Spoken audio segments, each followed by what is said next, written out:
Is anything bubbling up yet? Any questions? I've got a question. Oh, please.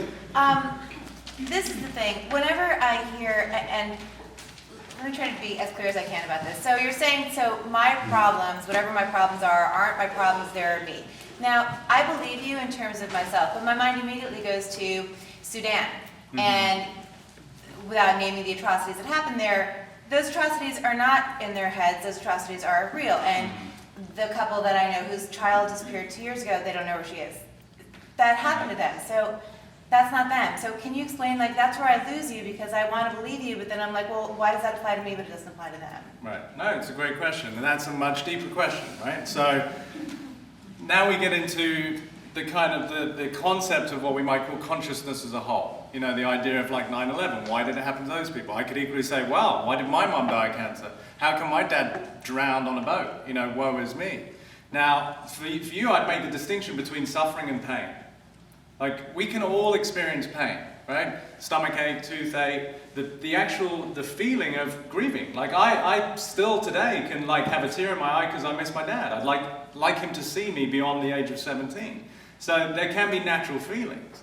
But the freedom comes in with your ability to not separate from circumstance at all. I'm not asking you to say, oh wow, you know, here's a child missing. It's okay, I'm only upset because I'm making myself upset. No, I'm not being retarded and saying that people should just completely detach from life. Fascinating, he's about to stab me. Wow, now I can get really upset. No, I mean, I'm asking people to be human, you know, you do feel. It's quite the opposite. I'm asking people to actually allow their feelings because, like a friend came over to my house, I'll give you an example, 2 days ago. And he was just so heavy in his nature. You could walk in, there was something on his mind, he just looked a little down. And his story was that he was still grieving his sister who died 2 years ago. Now, that was what he believed to be the quote-unquote problem. So we started chatting, and we got deeper and deeper as to something that went way further back than his sister of 2 years ago. And all of a sudden, he just started blubbering like a baby.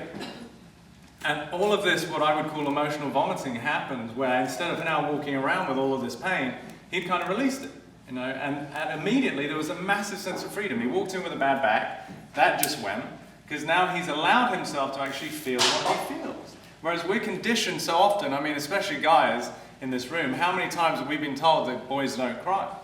You know, I can cry at like a Maxwell House commercial sometimes. It's really good. So I'm actually encouraging people to have their feelings. So now in terms of bigger circumstances where a lot of people are really suffering, I mean, there's no answer. There's to what degree do you want to step up and do something and make a difference? I mean, this is where I'm going to be going towards the end of the speech, is that, you know, the thing that you kid yourselves is that you don't make a massive difference.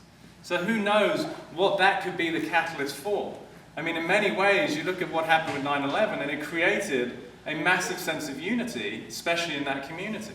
So it depends from where you're looking. If you're looking from the point of view of consciousness, none of it's bad, right? It's just what's happening. I could be right now in fear because my liver cells are dying, but fortunately new ones are coming along, bless you, right? So if I look at the level of the body, then that may seem like it's a bad thing, or if I get amputated at the elbow or something, that's relatively bad. But from the point of view, like if you keep stepping back and back and back, then whatever's happening in this game of life, or Leela, isn't good or bad, it's purely what's happening. And we can have all sorts of spiritual conversations about its karma, which I don't tend to get into. I'd rather deal with the practical, like how does this affect your life today? So if this is something that you're personally moved by or invested in, then that may be something that calls you into action for something. Do you see? There's no right answer. We can always, you know, we could all have an opinion here. There's people probably sitting here with thoughts in their head and go, well, I wouldn't do that. You know, it's like everyone has an opinion. I'm not here to give you the right answer. I'm just hoping to inspire that sense of that kind of reaction and behavior is because of the fear that we're separate and that we're fighting ourselves. Like in my world, there's no one I can fight with because I don't fight with myself. How could I have a fight with someone if I don't have a fight with myself? Do you see? Like the wars that you all have in your own little homes between you and your parents or you and your loved ones, it's only a reflection of the war you have with yourself. People talk about having world peace, but it's never going to happen as long as there's war within each of us. Do you see? It's impossible. I always say if you really want to make a difference in the world, start with yourself. Like to what degree could you honestly say you walk around in your world with unconditional love for people. You know, it's like, look at Jesus. I love the whole expression of love thy neighbor as thyself. I think it's beautiful. But how many people do you know who love themselves? It explains why most people hate their neighbors. Shit. You see, it's like, it's just a reflection. So the kind of massacres that go on, the war, the fighting is just a reflection of what's inside. You know, I love the metaphor of you take an orange and you put it under pressure, you squeeze it, you see the contents come out, right? Orange juice. Now you put a human being under pressure, the contents usually aren't that pretty. Do you see? So it's to what degree can you sustain circumstance without coming from a position of fear and survival, which is how most people go through their lives. There's something wrong with me and I have to protect myself. It's like why relationships don't work.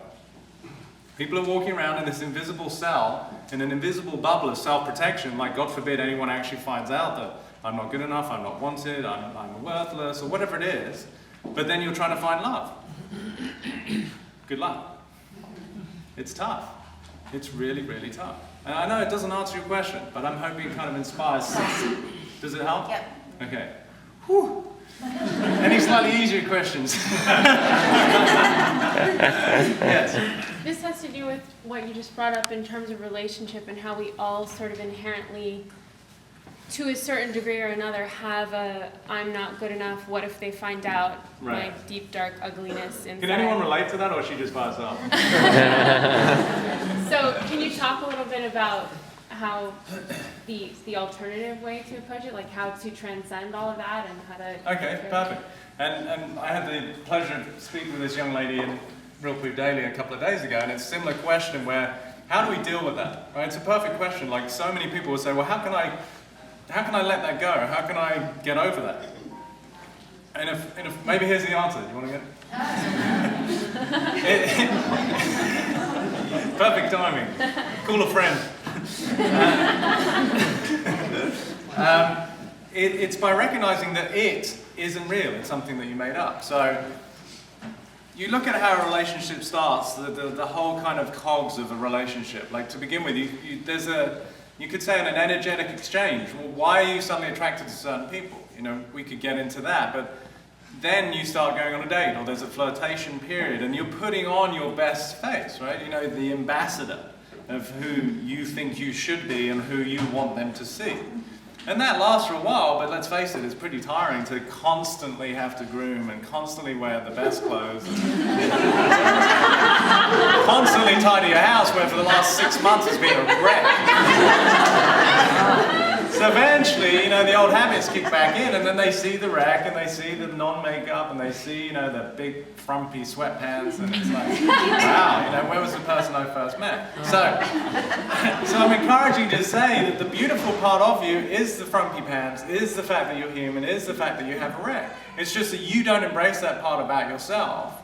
So you just look at your own behavior, that what do you do to think that you have to present yourself in a certain way so that someone accepts you? You see, it's exhausting.